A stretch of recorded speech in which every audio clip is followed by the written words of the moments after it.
Greetings, students of Patel College of Global Sustainability, and welcome to the Nexus course for 2025. Hello, this is 9.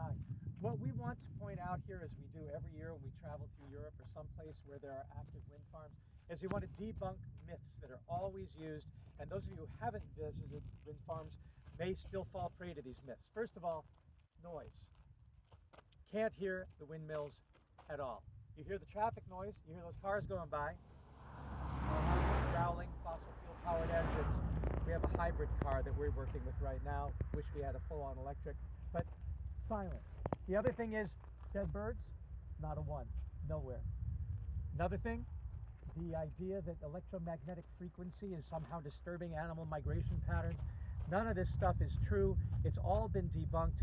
Follow the science. But what we ask for you as empirical students of sustainability and training is to come and use your own eyes, your own ears, your own body, walk around and do an observation, get empirical evidence.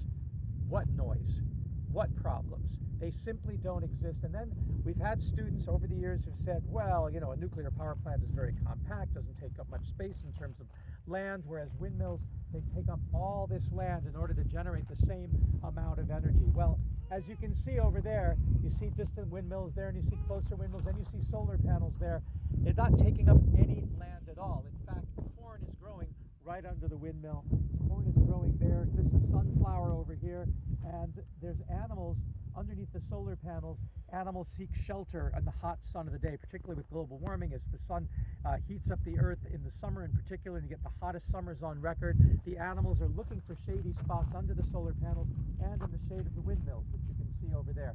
So the overall balance is that renewable energy takes up much less space in terms of the active use of the space, because it doesn't use the space. The footprint of those poles is very, very small, and as I said, they actually end up creating shade, but they're also clean and quiet. There's another solar farm you can see over there, and in between are rows of plants, and that's where animals will also seek shelter. So this is the agricultural countryside, and this is what's known as agrivoltaics and agro-wind, where you're combining the two, and that way the farmer has a much higher yield, because if energy prices fluctuate and the price of electricity goes down, they rely on the price of their crops. If crop prices fluctuate and they go down, they rely on the sale of their electricity.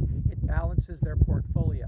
So it's a win-win-win in every way, and we once again want to encourage you to get out there and make personal videos showing people just how safe, how clean, how functional, how effective, and how sustainable these technologies are.